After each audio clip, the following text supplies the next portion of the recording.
به نام خدا، خدایار نیکوکار هستم. دانش آموخته رشته تربیت بدنی و علوم ورزشی. 53 سال سنمه. مربی بدنساز کشتی و آمادگی جسمانی هستم. شروع فعالیت ورزشیم برمیگرده به سالهای 62-63 با رفیق عزیزم بهرام جان که خدا رحمتش کنه که دیگه در بینمون نیست.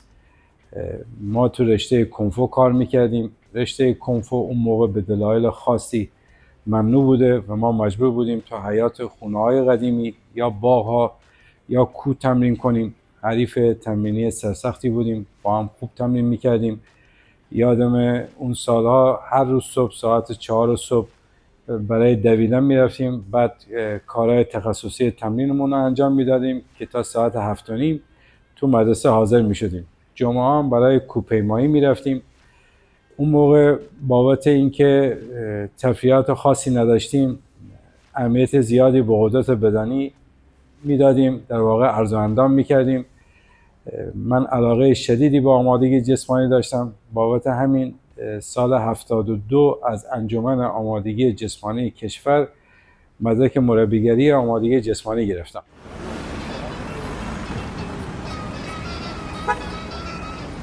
تو همون سالا به کمک دوست عزیزم آقا فرزاد پالزیان که از کشتیگرای خوب و قهرمانان کشتی اون زمان بود، به محمد آقا محبی معرفی شدم برای کار آمادگی جسمانی بچه‌های کشتی.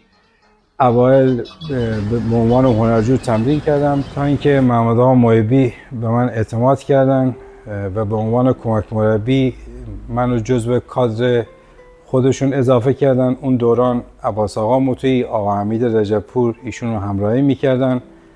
به نظر من مربیگری فقط به کارت نیست، کسب تجربه از بزرگان، کارهای عملیاتی یک مربی رو مربی درست میکنه. من تمام سعیم این بود که کارو به نحو احسن انجام بدم. مخالفت ها زیاد بود، البته حقم داشتن، چون بچه‌های پیشکسوت و قدیمی کشتی زیاد بودن و سابقه نداره یه نفر با مدرک مربیگری آمادگی جسمانی تو باشگاه کشتی باشه. این مهم انجام شد تا اینکه من تونستم اعتماد زیاد محمد آقا رو جلب کنم و ایشون با توجه به اون دید بالاشون و با توجه به اینکه سالها مربی کشتی فرنگی، مربی تیم ملی کشتی فرنگی کشور بودن، به نظر من یک کار خارق العاده انجام دادن. نه اینکه منو انتخاب کردن، بابت اینکه اون سالها تا جایی که میدونم یا نبود یا خیلی محدود بود که یه مربی آمادگی جسمانی به عنوان برای کلاس بدنسازی کشتی کار انجام بده. اون زمان محمد آقا لطف کردن 3 روز در هفته داخل باشگاه کشتی جدا از روزهای تمرین به من کلاس بدنسازی کشتی دادن. اونجا انگار دوران جدید و شروع مربیگری من بوده که شروع کردم برای کار بدنسازی در باشگاه کشتی شهرستان لنگرود. من محبیم، مربی 50 و چند ساله کشتی.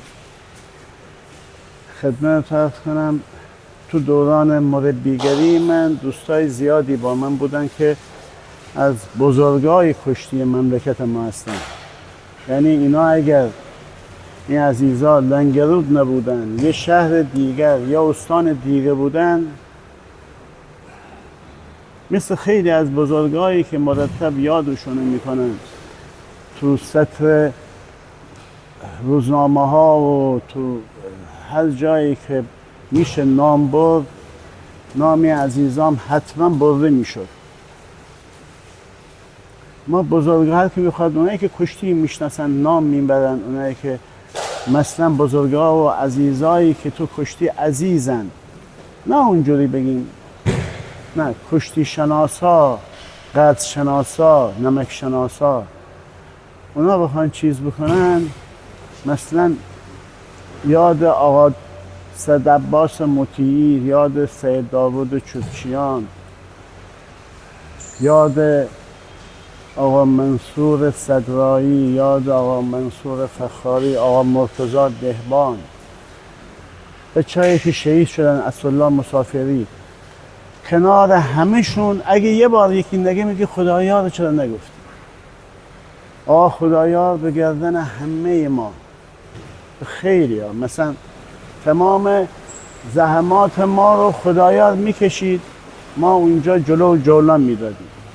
بچه‌های خیلی بزرگی از زیر دستش رد شدن، به قهرمانی رسیدن، به خیلی درجات بالا رسیدن، ولی حالا بعضی ها نگفتن، فکر میکردن، حالا نمیدونم چرا نگفتن، یادشون رفت حالا چجوری بود. ولی وقتی صحبت میشه از آقا خدایار، از کشتی، اونایی که جان دادن به کشتی، اونایی که رمق دادن، اونایی که نیرو دادن به کشتی، آقا خدایار بود. مثلا شما مسلم میگه آقا خدایار کدام قهرمانی؟ ما تو کشتی اصرار داریم اونایی که حتما نباید قهرمان فلانجا باشه که مربی خوبی باشه، تو مسابقه جهانی فلان امتیاز، نه. درک مربیگری و سازندگی ایشون اینقدر بالا بود، گذشته از همه این تکنیک و تاکتیک و اینا که بی‌نهایت دنبالش بود، اخلاقی، مسائل اخلاقیات و مسائل رفتارها و گفتارها و اصلا این دیوار بلند مربی و کشتیگی رو اینقدر به هم گره زد که بچه‌ها وقتی خدایار می اومد داخل میگفتن آی یواش چیز میکردن. بچه‌ها میگفتن میومدن که آقا گفتم آفرین، اینا مثلا یه جوری قد شناسی شماست. لنگرود اونقدر این سطح قهرمانی ها بالا بود. خدایار ما که یکی از پایه‌های محکم این سازندگی، این 4 دیوار مثلا 4 تا ستون محکم داشت که خدایار. من آقا نمیگم چون خدایار داداش کوچیک منه، من اینقدر دوستش دارم میدونید فکر میکنم آقا بگم یه خورده دور میشم ازش. خدمت عرض کنم این یکی از دیوارها و ستونهای بزرگ کشتی ما خدایار ما بود. بی نهایت بزرگ و بی نهایت. بعضی موقع من خودم میگفتم خدایا اینقدر چیز نکن، بعد تو همش هی مسائل اون اینجوری اون اینجوری، اینقدر به مسائل رفتاری توجه، بعد می‌بینیم همه حق با خدایا. اینجا دیگه باید تلاشمو مضاعف میکردم، چون مسئولیتم سنگین‌تر شده بود. دوست داشتم که از انتخاب و اعتماد استاد محبی سربلند بیرون بیام. با توجه به آموخته‌هایی که داشتم، تجربه‌هایی که داشتم، بچه‌ها رو به 3 گروه ABC تقسیم کردم. گروه مبتدی، متوسط و قهرمانی تمریناتشون جدا بود. برای من نظم انضباط خیلی مهم بود. ساعت خاص تمرین رو شروع می‌کردیم و بعد از اون دیگه کسی رو راه نمیدادم به کلاس تمرین. هر 2 ماه از بچه‌ها تستای آماده جسمانی می‌گرفتم، رکوردها ثبت می‌شد، رو کاغذهای کوچیک به خود بچه‌ها داده می‌شد و تذکر می‌دادم که بچه‌ها این رکوردها باید حتما تغییر کنه. بعد برای بچه‌ها پوشه‌های مشخص تشکیل دادم با مشخصات فردی و رکوردام اونجا درج می‌شد. حتی جنبه روانشناسی ورزش که خیلی برام مهم بود، چون می‌دونم که اگر نظر تکنیکی هم شما بالا باشی، از نظر آماده جسمانی هم بالا باشی، ولی جنبه روانشناسی ضعیف باشه، مطمئنا شکست میخوریم. این مثلا کشتیگیر X توی مسابقات کشتی اگه مثلا 3-0 عقب میافتاد، این واکنش رو نشون میداد، اینا درج میشد، روشون کار انجام میشد. اگه اعتماد به نفسش پایین بود، ما اعتماد به نفسش رو میوردیم بالا، حالا یا با صحبت یا با تمرین.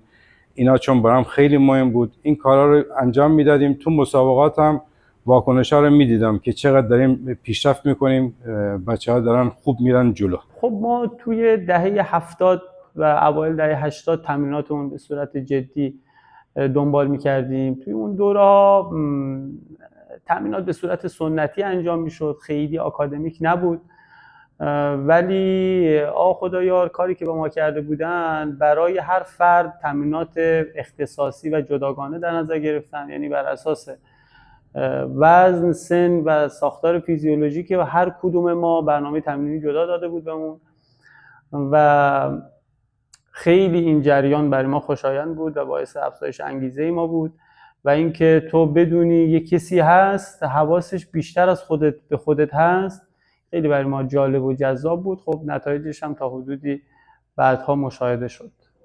آماده، حرکت بعدی، رو، برو ماشاءالله، برو آقا، برو بینم، بدو بچه ها، آفرین برو، امیر علیه، مصطفی برو زمان نداری، 5 ثانیه، برو تمام. این بهتر بود ولی عالی نبود، بهتر بود. ماشاءالله بچه ها، ماشاءالله. یه نفس بگی، قدم بزن، نشین اونجا، بعد سرعتی نمیشینن، قدم بزن، آروم، نفس عمیق. عالیه. اون سالا هنوزم افرادی بودن که مربی بدنساز کشتی رو قبول نداشتن، از گوشه و کنار یه سری حرفا به گوش میرسید که واقعا دلسرد کننده بود. یادمه که توی تمرین با بچه ها پام آسیب میبینه، ترک مویی ور میداره تا زیر زانو تو گچ میره. من به خاطر اینکه بچه ها نزدیک مسابقه هاشون بود، با همون شرایط سر کلاس میرفتم. خیلی ها گفتن که خدایار به خاطر اینکه جایگاهش رو از دست نده با عصا میاد باشگاه. همچین چیزی نبوده. همیشه به این معتقد بودم که وقتی وظیفه به شما محول شده باید با تمام قوا پاش وایسی و کم نذاری. اینجا جالبه، یه خاطره خوب به ذهنم رسید براتون تعریف میکنم. من دکتر به من گفته بود که 25 روز باید پام تو گچ باشه.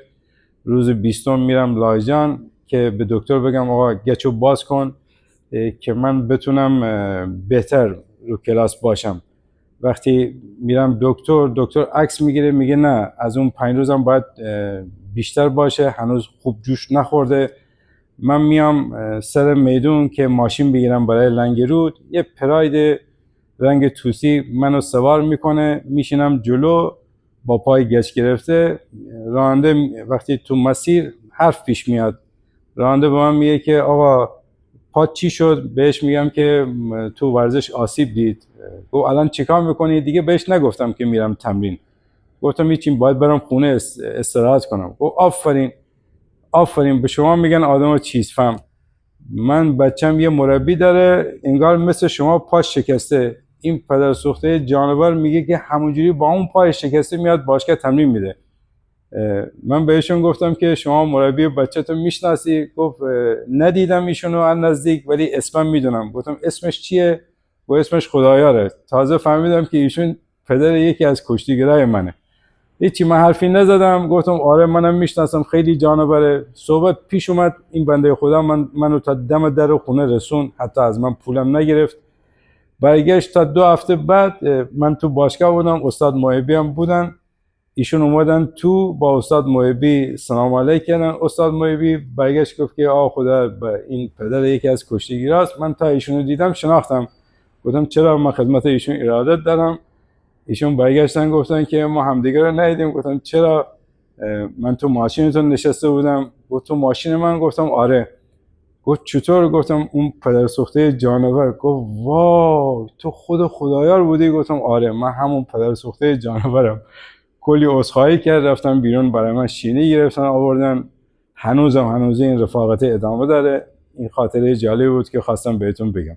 امروز بر حسب وظیفه اینجا هستم تا یه فلشبکی بزنیم به گذشته و در مورد یکی از مربیان بسیار خوب ما که نقش به سزایی در پرورش و تعالی کشتیگیران ما داشتن و الحق و الانصاف کمتر پرداخته شده به این دوست من، دوستی که خالصانه و صادقانه بهترین دوران زندگیشون رو اینجا در کنار بچه ها بودن و بهشون کمک کردن برای کسب قهرمانی های متعدد.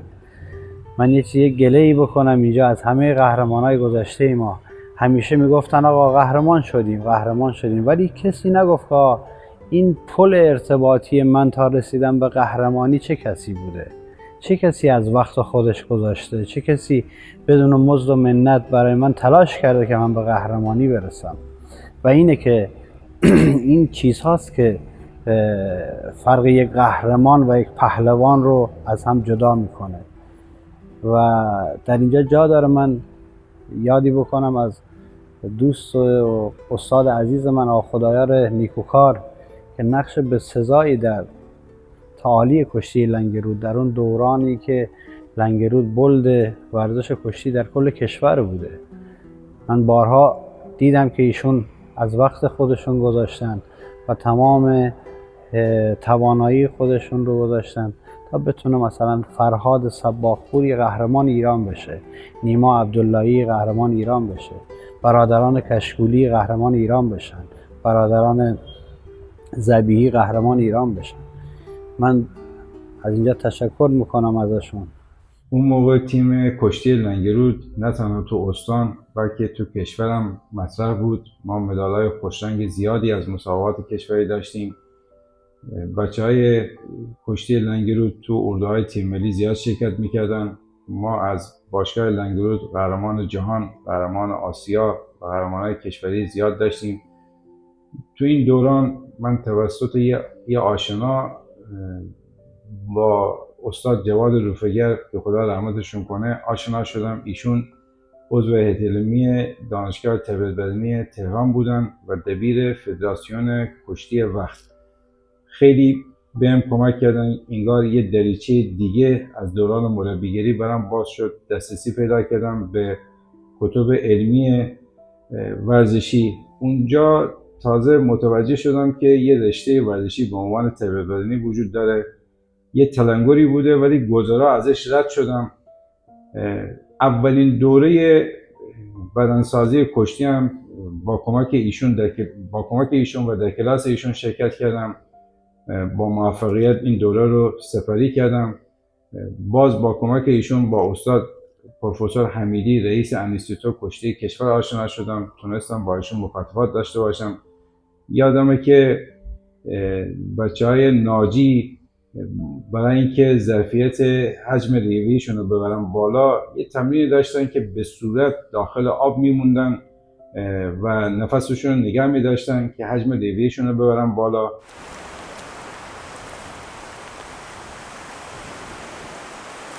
من با استاد پروفسور حمیدی یه مکاتبه داشتم بابت این جریان.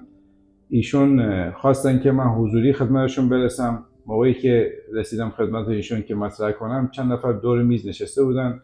به ایشون گفتم که استاد میتونیم این تمرین رو بیاریم داخل کشتی، بچه‌های کشتی رو ببریم استخر به صورت تو آب بمونن، چون کشتی هم ورزشیه که تو ضربان بالا انجام میشه، تنفس برامون خیلی مهمه. یا حتی میتونیم تو ظرفای کوچیک آب بریزیم، بچه‌ها به صورت داخل آب باشن، تو باشگاه کشتی این حرکت رو انجام بدیم. اون جمع اکثرا خندیدن. برام خیلی جالب بود که پروفسور حمیدی گفتن آقایون هر کسی یه ایده یا پیشنهادی میده معمولا مورد تمسخر قرار میگیره، ولی همین ایده یا همین پیشنهادا است که فردا کمک میکنه به یه جریانی. ما باید روش تحقیق کنیم، باید روش فکر کنیم، شاید این عملی بشه. خیلی برام جالب بود که این حرفو ایشون زدن. این جور چیزا باعث انگیزه میشه برای فردی که جلوش قرار میگیره. برام خیلی باعث انگیزه شده بود که به راه خودم ادامه بدم و خیلی ایشون به من کمک کردن. در دهه 70 واقعیتش اینه که علم بدنسازی در کشتی گیلان معنایی نداشتش. من یادمه که سال 77 بود، برای مسابقات نوجوانان کشور رفته بودیم برای اندیمشک. بعدن حالا در اون سالا ما به خاطر اینکه کشتی گیلان در بحث فرنگی دو قطبی بودش دیگه، یعنی هم یه بخشش کشتی لنگرود بود که همیشه رو بورس بود و یک بخش هم کشتی فرنگی رشت بودش. در کشتی لنگرود آقای استاد محمد محبی و در کشتی فرنگی رشت هم زنده یاد حسین نیکنژاد به هر حال کار مربیگری میکردن و این دو مربی بزرگ گیلان اومده بودن برای مسابقات قهرمان کشوری انتخاب شده بودن به عنوان مربی و داخل مسابقات حالا اون زمان یک عقایدی بودش که آقا مثلا چون ما بحث رشت هستیم نباید به کشتیگیرای لنگرود نزدیک بشیم یا برعکس، یعنی این واقعیت هستش. یعنی تمام کسایی که با ما تو همون دوره هم دوره بودن این مواردا رو میدونن. یا کشتیگیرای لنگرود نباید می اومدن مثلا با کشتیگیرای رشت همکلام میشدن. من یادمه که مسابقه داشتم تو اندیمش بود، مسابقات نوجوانان ایران بودش. یه دفعه دیدم یک آقای جوانی اومد به سمت ما، یه مربی جوان، و با من همکلام شد. من تا اون لحظه واقعیت اسم ایشون رو نمیدونستم. بعدا اسمشون رو پرسیدم، دیدم اسمشون آقا خدایار بودش و به عنوان مربی بدنساز تیم ما در اون مسابقات شرکت داشته. اومدن و خیلی به من حقیقتای کشیشی دادن. خب منم تو رده سنی نوجوانان کشتی میگرفتم. بعدا دیدم اون حس این که آقا مثلا با اینکه از شهرستان لنگرود می اومدن، دیدم اون حسی رو که مثلا آقا چون من لنگرودی هم نباید با شما ارتباط برقرار بکنم یا شما رشتی هستید باید از شما، دیدم اون حس دیگه در بین ایشون وجود نداره.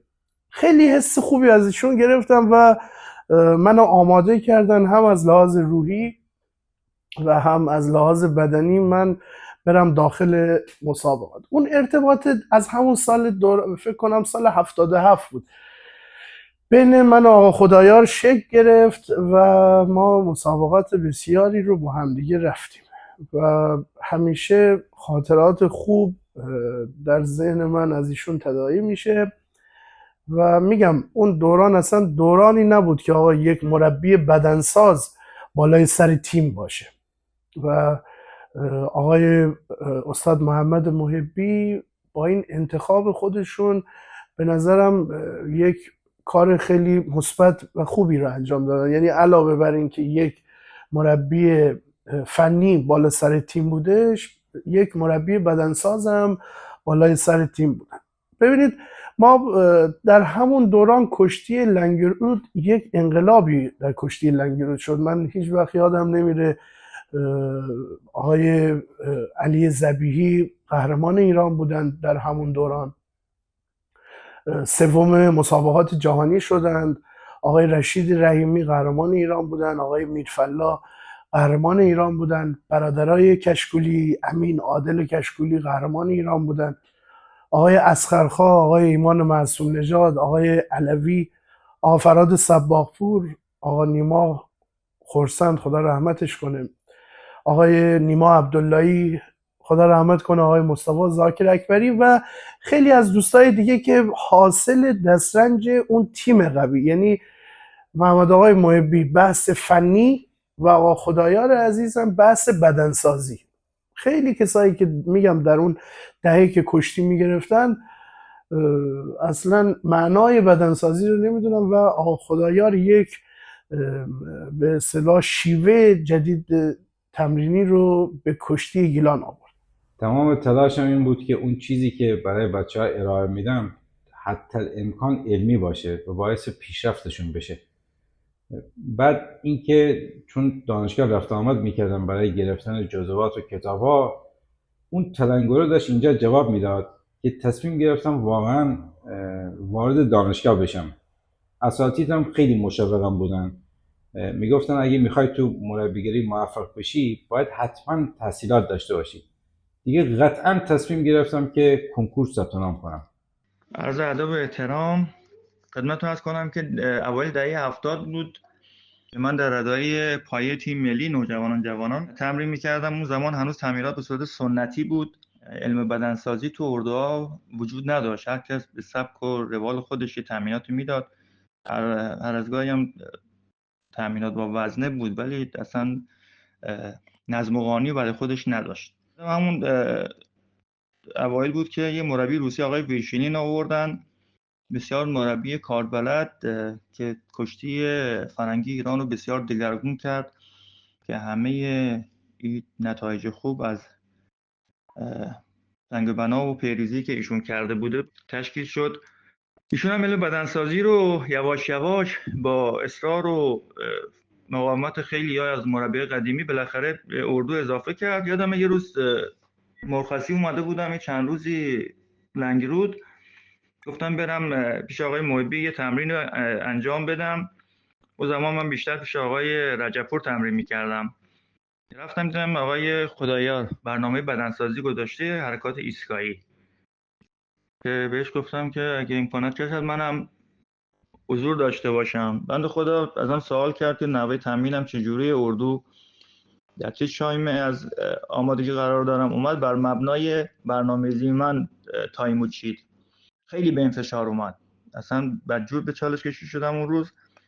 بعد تمرینم خیلی ما هم حرف زدیم، ازش خواهش کردم که 2 روز آینده که هستم بازم 1-2 جلسه بیام پیشش تمرین کنم و خیلی هم برام جای تعجب داشت. یه فردی که خودش کشتیگیر نیست چقدر داره قشنگ برنامه‌ریزی میکنه و شرایط بدنسازی رو میدونه و نحوه‌ای هم داشت تمرین میداد، چیزایی بود که ما داشتیم تو تیم ملی انجام میدادیم. بهش گفتم چرا اینقدر اینا رو اطلاعاتت خوبه؟ گفت من از تمرینات تیم ملی روسیه یه کپی دارم و الگو برداری کردم که ما سبکش به سبک خود ویشینه، داره حرکاتو به سبک اونا تمرین میده که با فشار زیاد. تو ذهنم بود، خیلی هم خوشم اومد، خیلی هم تشویقش کردم که این راه رو ادامه بده. که بعد یکی یکی دیدم بچه‌ها به سمتش کشیده شدن و میرفتن پیشش تمرین میکردن. خوبی که داشت هر سال تیم ملی یا تیمی تو دنیا مقام می آورد، به خصوص تو کشتی فرنگی، میرفت اطلاعاتشون رو جمع میکرد و سعی میکرد ازشون استفاده کنه. خاطر تو ذهنم بود، خواستم بگم. مرسی. بالاخره رفتم کنکور ثبت نام کردم. اون موقع به خاطر مشغله کاری زیاد فقط میتونستم صبح زود مطالعه کنم. تا چند ماه بعد که دیگه نتایج کنکور اومد، منم فکرش نمیکردم که اصلا قبول شم. اون موقع وقتی نتایج می اومد، روزنامه ساعتهای اولیه صبح تموم میشد. من 3 روز بعد از اینکه روزنامه اومد 3 روز بعد رفتم دنبال روزنامه. به من گفتن آقا روزنامه تموم شد. بعد به پیشنهاد یکی از دوستان رفتم دفتر مرکزی، به من گفتن که اونجا یکی از این روزنامه ها رو حتما آرشیو میکنن. خواهش کردم، محبت کردن، روزنامه بهم دادن. اون موقع اسامی رو بر مبنای اسم، فامیل و شماره شناسنامه میزدن. من اومدم اسممو دیدم، شماره شناسنامه‌ام حفظ بودم، ولی اصلا برام اینقدر غیر منتظره بود. از جیبم گواهینامه‌مو آوردم بیرون که شماره شناسنامه‌مو چک کنم ببینم واقعا خودمم. دیدم نه، واقعا خودمم، قبول شدم. اصلا باورم نمیشد. یه چیز عجیب غریب بود برام که آقا اصلا دانشگاه قبول شدم. خلاصه خیلی خوشحال بودم. اون موقع هم دانشگاه تربیت بدنی، موقعی که شما از نظر علمی قبول میشدی تو قسمت تئوری، حتما باید تو قسمت عملی هم یه آزمون میدادی. خب قسمت عملی آنچنان حس میکردم برام مشکل نیست. رفتم آزمون عملی هم شرکت کردم، موفق شدم، وارد دانشگاه تربیت بدنی شدم. برام خیلی عجیب بود، دوست داشتم.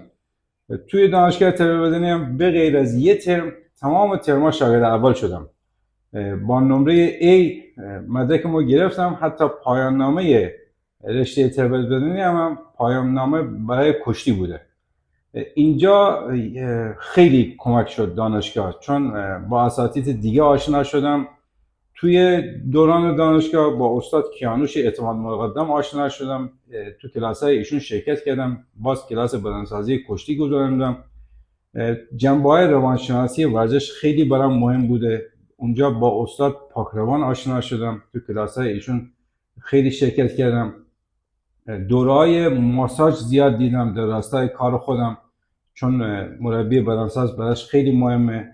اینم میدونستم که شما هر چقدر از نظر تکنیکی و بدنی آماده باشی، ولی جنبه روانی رو اگر حساب نکنی موفق نمیشی. چون ما کشتیگیرای داشتیم که باید بهشون کمک میشد. اصلا یه ورزشکار جنبه روانیش خیلی براش مهمه. من خیلی روی این جنبه تاکید داشتم. در رابطه با ویژگی شخصیتی ایشون، نکته‌ای رو که میتونم بهش اشاره بکنم جدیت در کار است. کما اینکه ما الان هم گهگاه خدمتشون میریم برای تمرین، همچنان جدیت گذشته رو در رابطه با شاگرداشون دارن و به هیچ عنوان زیر بار کمکاری شاگرداشون نرفتن، چه گذشته چه حال، و این میتونه جزو ویژگی‌های مهمشون باشه. من همیشه معتقد بودم که مربی بدنساز کشتی با توجه به تکنیک و کارهایی که تو کشتی انجام میشه باید بدنسازی رو انجام بده. بابت همین بیشتر تو کلاس‌های مختلف شرکت میکردم که مرتبط با کشتی باشه تا بتونم از نظر علمی بروز باشم. توی دوران دانشجویی یه دوره کلاس مربیگری تو کمیته ملی المپیک برگزار شد. من شرکت کردم تو رشته آزاد. استاد منصور برزگر و استاد اکبر حیدری و تو رشته فرنگی استاد چمنگلی و استاد موسی طباطبایی شرکت داشتم.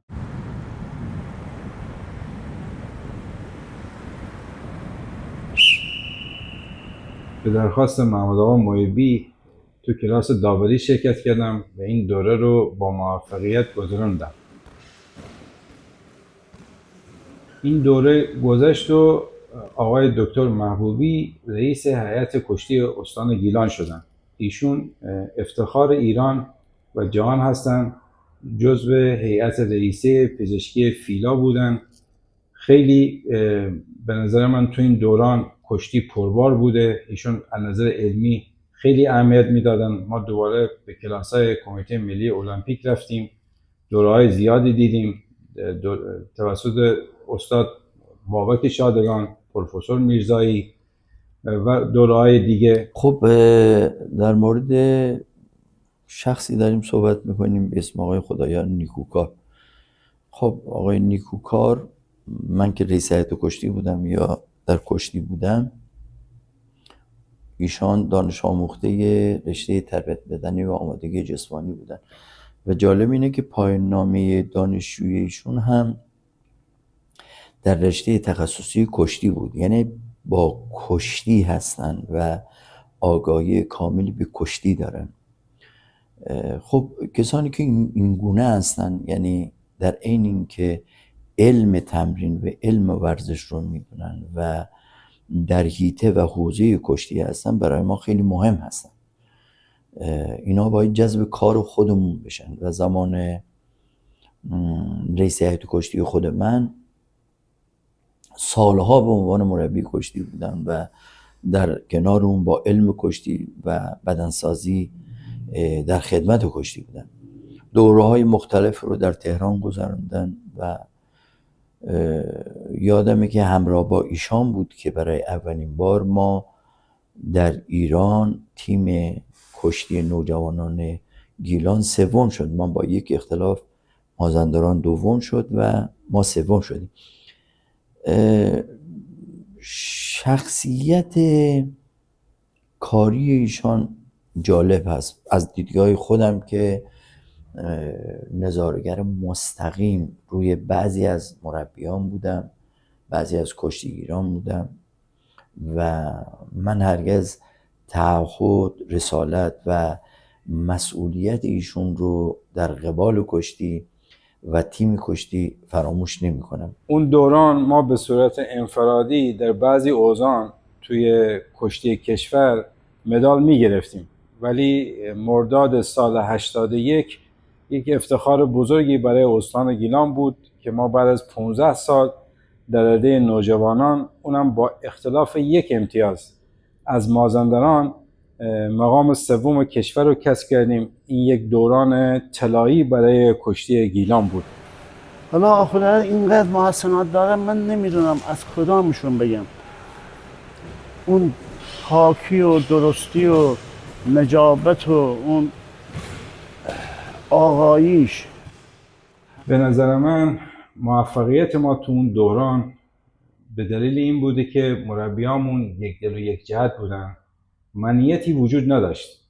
از محمد آقا محبی گرفته تا عباس آقا موطیی، آقا حمید رجب‌پور و همچنین خودم، فقط برای اینکه پرچم شهرمون رو بالا ببریم تلاش میکردیم، نه اینکه بخوایم اسم خودمون رو مطرح کنیم. این خیلی مهم بوده. از ویژگی‌های دیگه‌ای که در رابطه با آقا خدایار باید بگم، روحیه هر روز بهتر شدنه.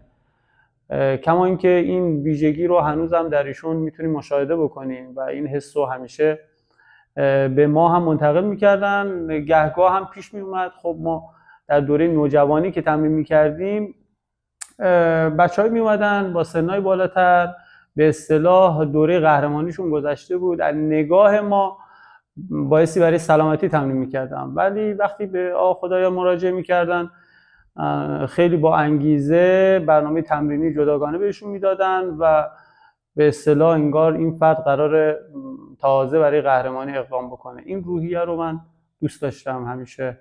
من از همون زمان هم متوجه شده بودم که وضعیت روحی روانی بچه ها تو عملکردشون تأثیر خیلی زیادی داره. کشتی یه جنگ تن به تنه. شما اگر نظر جسمانی و تکنیکی هم آمادگی کامل داشته باشی ولی وضعیت روحی روانیت خوب نباشه، احتمال اینکه تو کشتی شکست بخوری زیاده. اینجا یه خاطره جالبی به ذهنم رسید. در یک دوره از مسابقات کشوری یکی از کشتیگیرانمون تو وزن 76 به قرعه خیلی سختی میخوره. یعنی کشتیگیران خیلی خوبی تو گروش بودن. با توجه به اینکه کشتیگیرمون از نظر آمادگی تکنیکی و بدنی خیلی بالا بود، حس کردم اعتماد به نفسش داره میاد پایین. باید یه کاری انجام میدادم. تو فکر بودم. من علاقه زیادی به چای دارم. اومدم بیرون سالن مسابقات یه چای گرفتم با یه اسمارتیس. اون موقع اسمارتیس ها لوله‌ای بودن، تو جای لوله‌ای بودن. شروع کردم تک تک این اسمارتیس ها رو خوردن، چای میخوردم. یهو به این اسمارتیس سفید که دو دستم اومد، یهو یه جرقه ای تو ذهنم خورد. برگشتم اومدم تو سالن، صداش کردم، گفتم بیا بریم تو رختکن. با هم رفتیم تو رختکن. گفتم من مجبورم یک کاری علیرغم اینکه دوست ندارم انجام بدم. گفتم این قرص رو میخوری با یه لیوان آب. بهم گفت استاد شما از این کارا نمیکردی. گفتم مجبورم. این قرص رو گفتم بذار تو دهنت. یه لیوان آبم خورد. اومدیم تو سالن نشستیم. هر چند دقیقه‌ای که میگذشت بهش میگفتم که الان چطوره، وضعیت بدنی چطوره؟ میگه استاد اصلا حس میکنم دیگه خسته نیستم. این هی میگذشت، من هی سوال میکردم، میگفتم الان باید حس میکنم باید قدرتت اضافه بشه. میگفت آره استاد اصلا عجیب غریب قدرت دارم. حالا من که میدونستم چی خورده ولی از نظر روحی روانی داشتم کمک میکردم، ارادهشو میبردم بالا، انگیزشو میبردم بالا. پسر صدتو بذار با تعصب. خب حواست جمع کن. ماشاءالله. یه نفس عمیق دیگه. با انگیزه قوی. نه اون خوب نیست. قوی. چی گفتم؟ قوی. ماشاءالله پسر. برو یا علی با دست پر بگردی. برو. بالاخره ایشون موفق به کسب مدال میشه. من تو قسمت تماشاگران نشسته بودم. بعد از اینکه توزیع مدال انجام میشه، ایشون با خوشحالی از نرده سالن میپره، به سمت من میاد، مدال خودشو میندازه دور گردن من. بهم میگه استاد من این مدال مدیون شمام. من بهش میگم نه، مدیون اراده خودتی. ما هم دیگه رو بغل میکنیم، از خوشحالی گریه میکنیم. وقتی با حال خودمون برگشتیم، من دست میکنم تو جیبم، لوله اسمارتیس رو در میارم، بهش میگم که سفیدشو که خوردی، حالا بیا رنگای دیگرم بخور، لذتشو ببر. این تازه اونجا متوجه میشه که این قرص اسمارتیس بوده، اصلا چیز خاصی نبوده.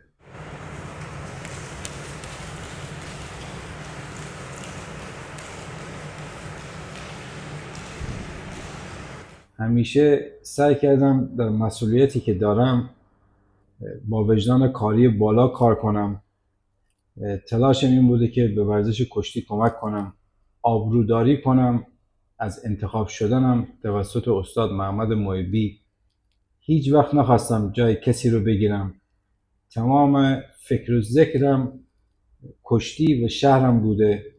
حتی روز نامزدین اولویتمو گذاشتم باز رو کشتی.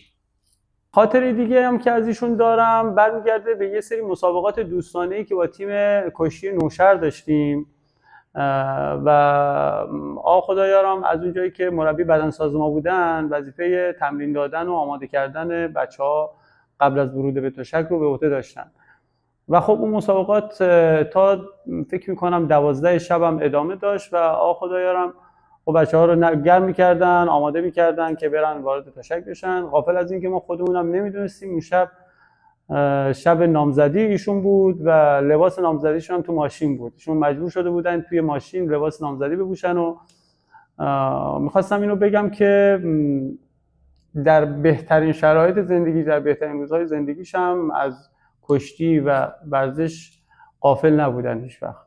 روز نامزدیم مصادف شد با یک مسابقه دوستانه در شهر نوشهر مازندران در سال 82 که من جزو وظایفم بود که در کنار تیم باشم. از این روز نامزدیم فقط استاد محمد محبی خبر داشت. ایشون یک کاری براشون پیش اومده بود، یه مقدار دیرتر میرسید. منم باید ساعت 5 اونجا حضور پیدا میکردم. استاد محمد محبی رأس ساعت 4:35 رسیدن. من فقط از ایشون خداحافظی کردم، تیمو ترک کردم، سوار ماشین خودم شدم. حالا باید یه جای پیدا میکردم که بتونم لباسامو عوض میکنم. یه جای رسیدم، یه دکه میوه فروشی بود، وایستادم، دو تا در ماشین رو باز کردم، شروع کردم به لباس عوض کردم. این پیرمرد میوه فروش اشاره کرد، من رفتم پیشش، گفت بیا چیکار میخوای بکنی؟ گفتم میخوام لباسمو عوض کنم. گفت بیا این گوشه لباسو عوض کن. دید که من دارم لباس ورزشیمو عوض میکنم، حالا دارم لباس رسمی میپوشم، کت شلوار میپوشم. براش سوال پیش اومد، گفت چیکار داری میکنی؟ گفتم امروز روز نامزدی منه، جشن نامزدی میخوام برم. گفت ماشاءالله آفرین، چه خبر خوبی، خب تا الان کجا بودی؟ گفتم مسابقه بودم. گفت پدر سوخته، روز نامزدی تو مسابقه چی غلط میکردی؟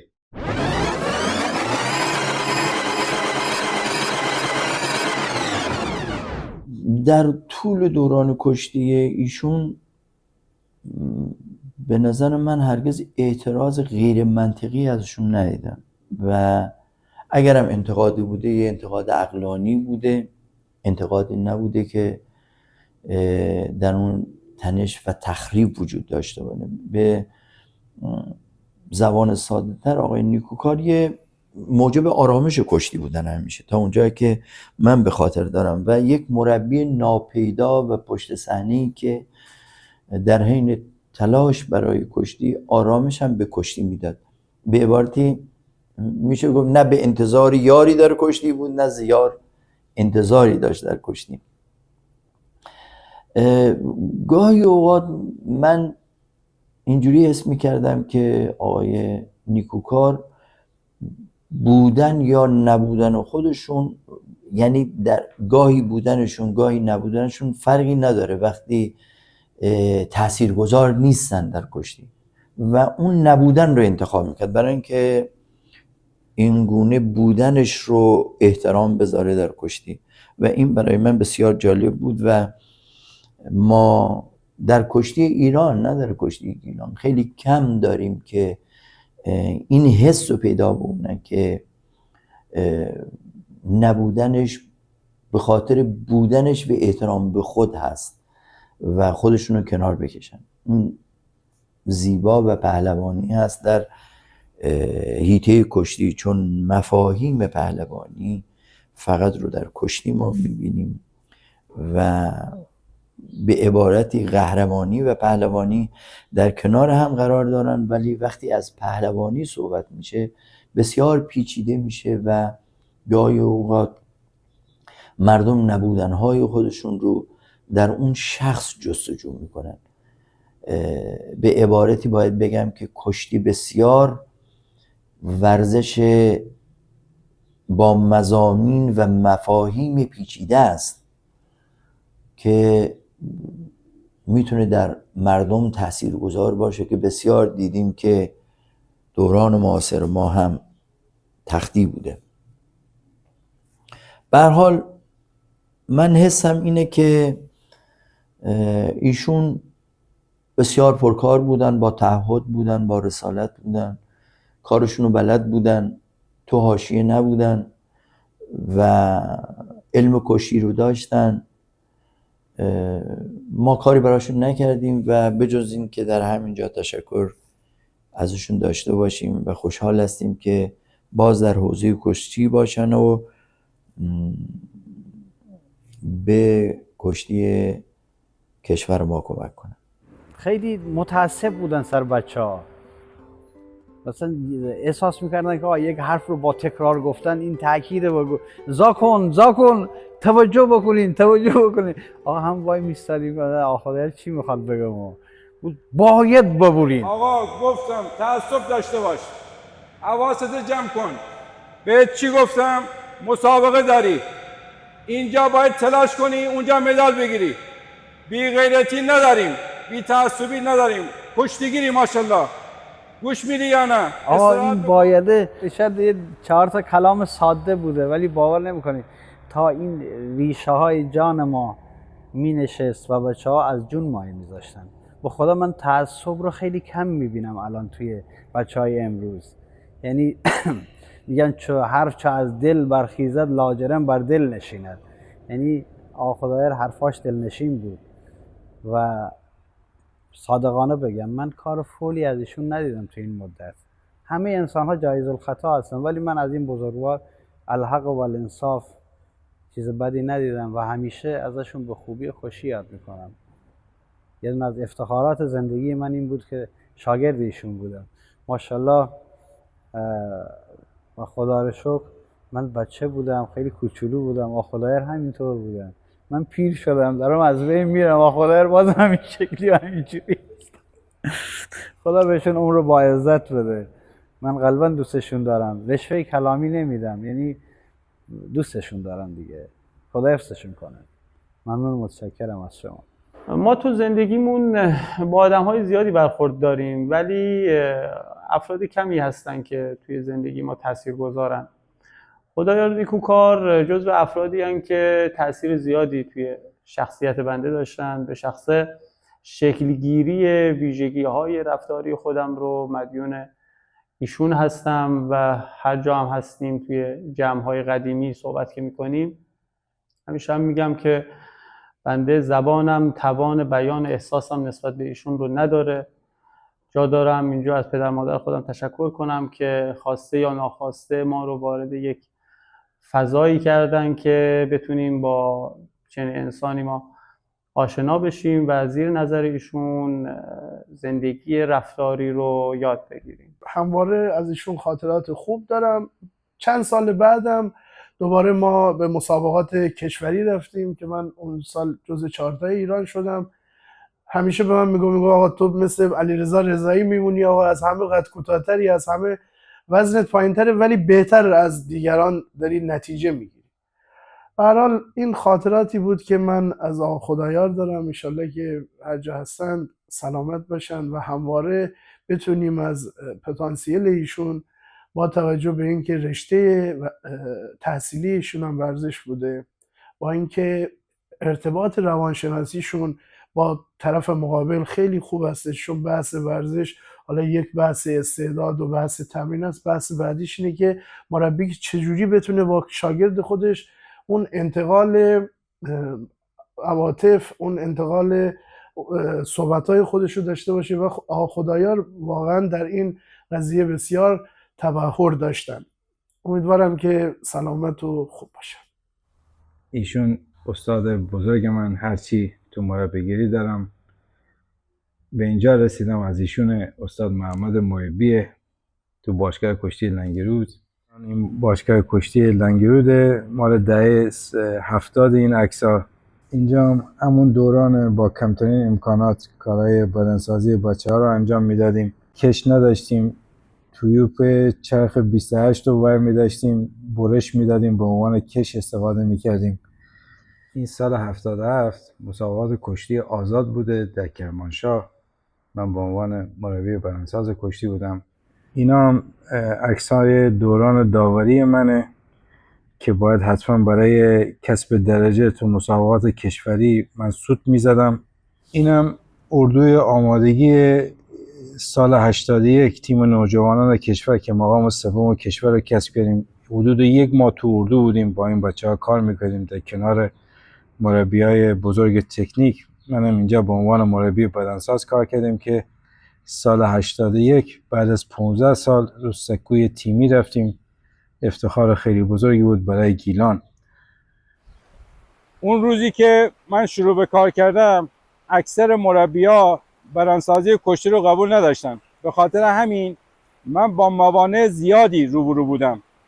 ولی امروز به دنیا ثابت شده که بدنسازی کشتی یه جایگاه خیلی بزرگی داره و اینجا جا داره از تمام کسایی که تو این دوران بهم کمک کردن، انرژی دادن و مشوقم بودن من تشکر کنم و حتی از تمام کسایی که به هر نحوی مخالف بودن، قبول نداشتن، تشکر میکنم، چون باعث ایجاد انگیزه مضاعف من شدن و مطمئن بودم کاری که با علم و درست و با تلاش و با عشق پیش بره موفقیت خودش سر صدا میکنه. و در آخر دوست دارم کسایی که این مستند رو میبینن ما رو با شرایط و علم اون روز قضاوت کنن. ممنونم از شما.